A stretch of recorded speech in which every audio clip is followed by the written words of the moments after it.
Baik, untuk memperbarui bagaimana informasi terbaru dari penanganan tragedi Stadion Kanjuruhan, kami ajak Anda bergabung dengan rekan-rekan kami. Ada Henti Kartika di Polres Malang dan juga Goldi Gumilang yang akan mengabarkan informasi terbaru dari sana. Kita menuju ke Polres Malang terlebih dahulu. Henti, sejauh ini informasi terbaru mengenai penanganan dari tragedi Stadion Kanjuruhan, apa informasi yang ada? Iya, selamat sore Ken Ana. Perkembangan terbaru atau perkembangan terkini atas kasus atau tragedi kerusuhan yang terjadi di Stadion Kanjuruhan, Kabupaten pada Sabtu malam. Pada sore hari tadi sekitar pukul 15:30 waktu Indonesia bagian Barat, Kadif Humas Polri yaitu Irjen Pol Dedi Prasetyo telah melakukan atau menggelar konferensi pers di hadapan awak media. Kadif Humas Polri Irjen Pol Dedi Prasetyo mengatakan bahwa hingga hari ini ada 29 orang saksi yang dimintai keterangan. 23 diantaranya merupakan anggota Polri dan 6 diantaranya terdiri dari panitia penyelenggara atau panitia pelaksana juga dari masyarakat. Kemudian Kadif Humas Mabes Polri juga menyampaikan bahwa tim penyidik yang terdiri dari Bareskrim Mabes Polri juga Polda Jatim secara maraton telah memeriksa sejumlah saksi dan kemudian ada 6 CCTV yang diperiksa atau didalami, kemudian ada pintu-pintu yang menjadi perhatian untuk diperiksa dan didalami, yaitu pintu 3, pintu 9, 10, 11, 12, dan 13.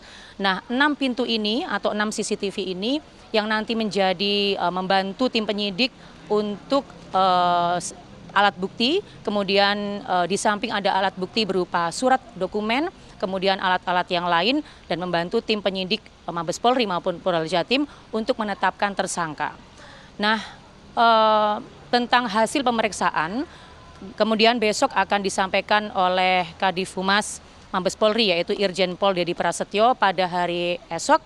Dan sebagai informasi tambahan kepada pemirsa bahwa Kepala Dinas Kesehatan Kabupaten Malang, Dr. Gigi Wianto Wijoyo mengatakan bahwa hingga saat ini ada 131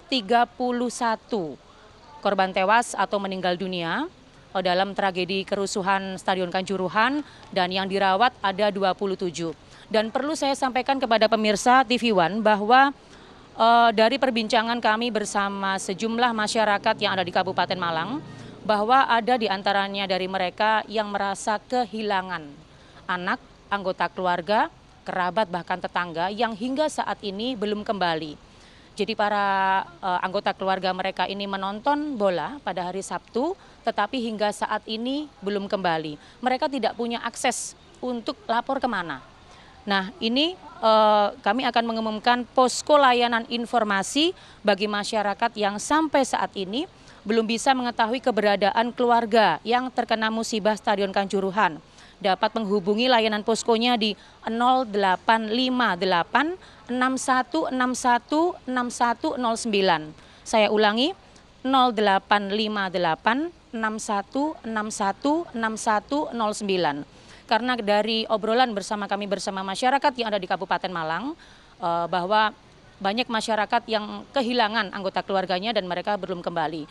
Dari Kabupaten Malang sendiri, korban tewas atau meninggal dunia sejumlah 68 orang dan sisanya berasal dari kota-kota yang berada di sekitaran Malang seperti Jember, Probolinggo, Blitar, Gresik, dan kota-kota yang berada di sekitar Malang.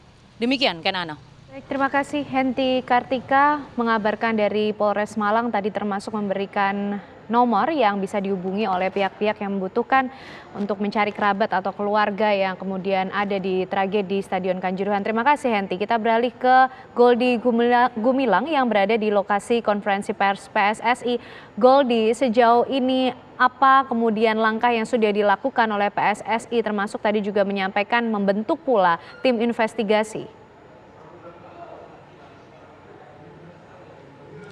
Kanana dan juga pemirsa, benar sekali konferensi pers yang diadakan Komisi Disiplin dari PSSI ini memang dilakukan konversi pers pada pukul 15.00 tadi, dan dari keterangan juru bicara PSSI, Ahmad Riyadi, mengatakan ada beberapa temuan dari tim Komisi Disiplin terkait insiden yang terjadi di Stadion Kanjuruhan pada Sabtu kemarin.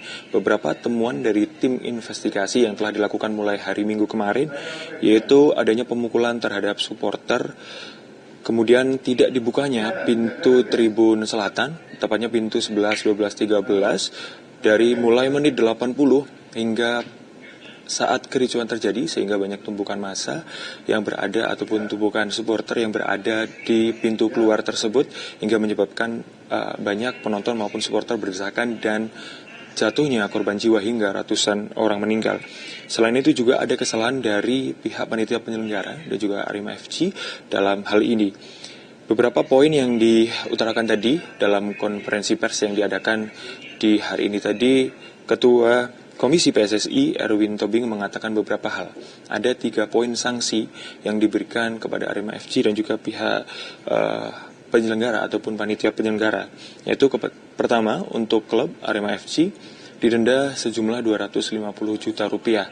Selain itu, Arema FC tidak diperbolehkan untuk melaksanakan pertandingan di Stadion Kanjuruhan pada musim ini, tepatnya musim 2022-2023 Liga Indonesia, dan harus melaksanakan pertandingan sejauh 250 km dari Kota Malang. Selain itu juga, jika terdapat pengulangan kejadian ataupun insiden yang sama, ini akan diberikan sanksi yang lebih berat.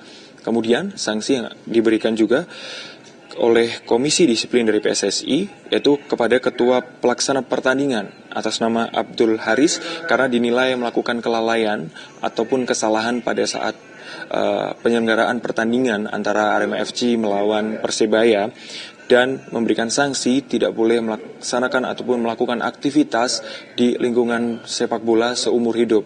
Hal tersebut juga dilakukan ataupun juga diberikan kepada security officer atas nama Suko Sutrisno. Hal tersebut sama, diberikan sanksi tidak boleh melaksanakan aktivitas di lingkungan sepak bola seumur hidup.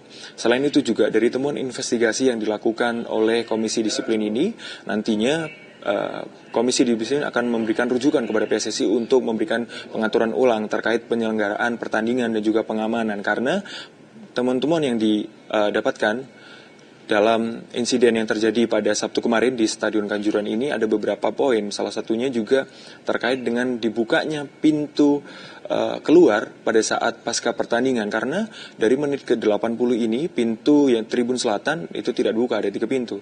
Pintu 11, pintu 12 dan juga pintu 13. Dan hal tersebut membuat penonton ataupun membuat supporter yang berada di dalam stadion pada saat kericuan, pada saat gas air mata ditembakkan dan para supporter dan juga penonton meninggalkan stadion, keluar ke pintu tersebut dalam kondisi tertutup, sehingga penonton ataupun supporter berdesakan di pintu keluar tersebut. Selain itu juga terkait penerangan di luar Stadion Kanjuruhan juga dinilai kurang saat terjadi pertandingan pada malam hari. Selain itu terkait gas air mata, kami tanyakan kepada Ketua Komisi Disiplin, memang ini untuk aturan dari PSSI tidak, atau aturan dari FIFA maksud kami, tidak diperbolehkan gas air mata ditembakkan di dalam stadion.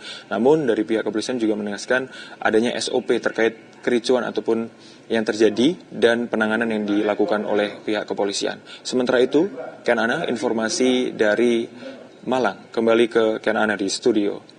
Baik, terima kasih rekan-rekan informasinya Goldi Gumilang dan Henti Kartika mengabarkan dari Malang, Jawa Timur.